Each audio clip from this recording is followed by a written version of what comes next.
Kalau ada seorang lelaki mengajak istrinya ke tempat tidur untuk menemaninya, si perempuan tadi menolaknya, maka perempuan tadi dianggap kafir. Perempuan tadi dianggap kafir, enggak beriman, dikutuk oleh Allah. Allah mengutuk perempuan yang tidak nurut kepada suaminya. Dan malaikat pun mengelilingi perempuan tersebut sambil membawa kebencian yang mendalam kepada perempuan tadi. Apabila mati langsung kafir, nggak ada ampun. Sampai segitunya. Makanya ini akan ada Komnas Perempuan sekarang ini. Komnas Perempuan membuat undang-undang baru, mengajukan ke DPR, kalau seorang istri dipaksa oleh suaminya untuk menemani di ranjang, maka bisa dianggap sebagai pemerkosaan. Nah, ini sangat-sangat tidak sesuai dengan syariat Nabi Muhammad. Yang mengajukan pakai jilbab lagi, ini kan repot kayak begini nih. Yang bantah yang nggak pakai jilbab, yang tidak setuju yang nggak pakai jilbab, yang setuju yang pakai jilbab. Nah, ini kan ini apa nggak kiamat kayak gini model-modelnya.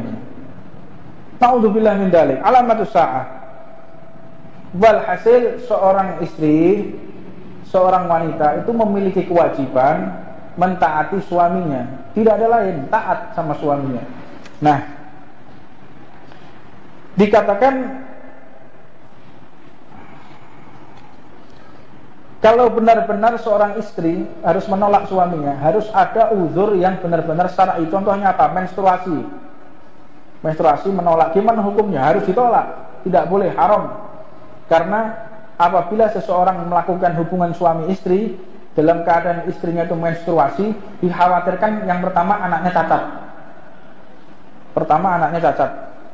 Yang kedua anaknya pasti waliyadzubillah min dzalik, naudzubillah min dzalik, akan mengalami organ yang tidak pas dan dihukumi dengan dosa yang sangat besar seperti dosa orang yang berzina. Naudzubillah min dzalik. Sebagaimana Nabi Muhammad mengatakan, "Lau kana birrujul jirahatun min ra'sihi ila qadamihi fala hissat laha imra'atin bilisaniha lam taqum bihaqqihi 'alaiha." Andaikan seorang suami terluka, ini ibarah ya. Andaikan seorang suaminya terluka sampai mengucurkan darah dari kepala sampai membasahi tubuhnya, sampai ke kaki-kakinya, seluruh badannya penuh dengan darah, lalu sang istri menjilatnya seluruh badan, tidak akan pernah mampu membalas kebaikan suami ketika mencarikan rezeki.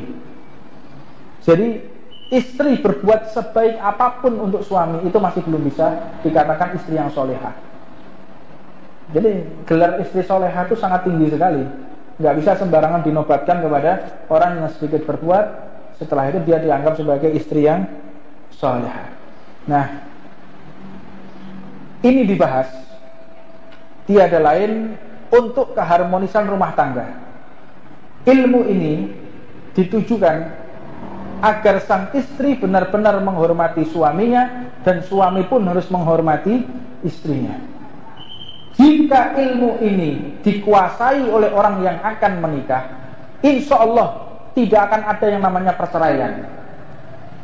Perceraian ada, ini tiada lain dan tiada bukan karena banyaknya orang yang tidak mengenal bagaimana caranya kehidupan rumah tangga yang sehingga porak-poranda karena tidak sesuai dengan saran Nabi Muhammad SAW. Jadi kalau kita sama-sama saling menghargai, saling mencintai, ngerti, paham, enak rumah tangga. Dan seorang suami juga demikian. Ketahuilah, istri tugasnya hanya di ranjang. Sudah, cuman itu aja kewajiban dia. Cuci piring tidak, cuci baju enggak wajib, nyapu rumah enggak wajib, nyusui anaknya enggak wajib.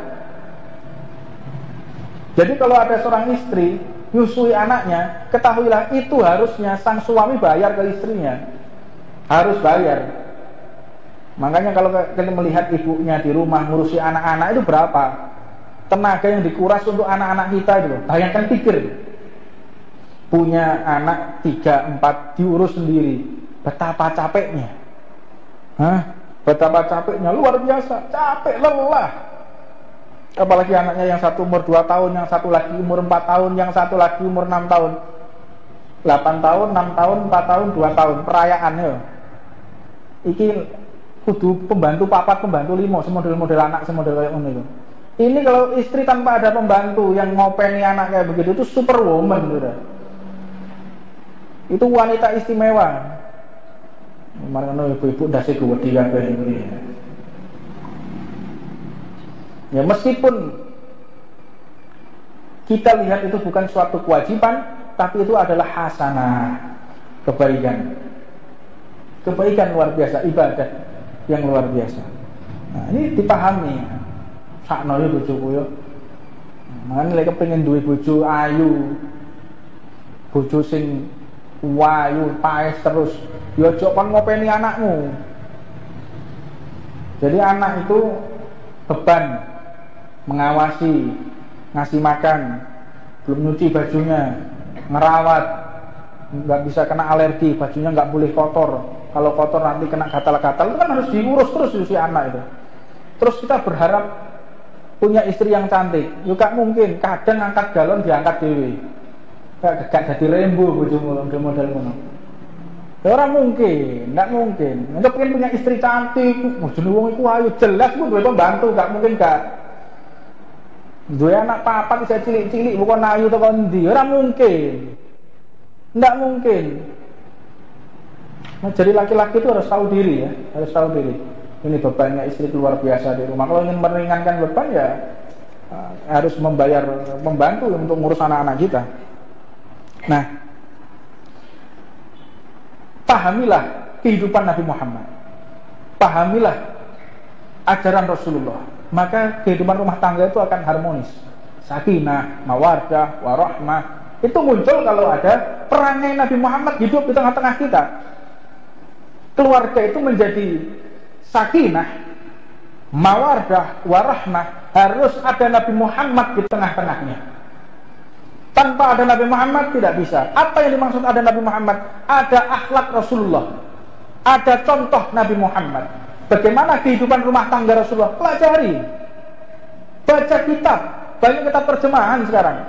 Kalau kita nggak paham, tanya kepada guru, belajar dulu.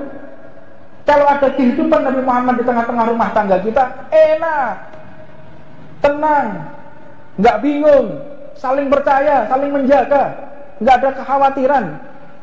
Tidak ada istri yang tidak bersyukur kepada suaminya, begitu juga suami yang tidak ada suami yang meremehkan kepada istrinya. Semuanya benar-benar berjalan sesuai keinginan masing-masing, sudah diatur oleh Allah Subhanahu wa taala. Dan fadilatun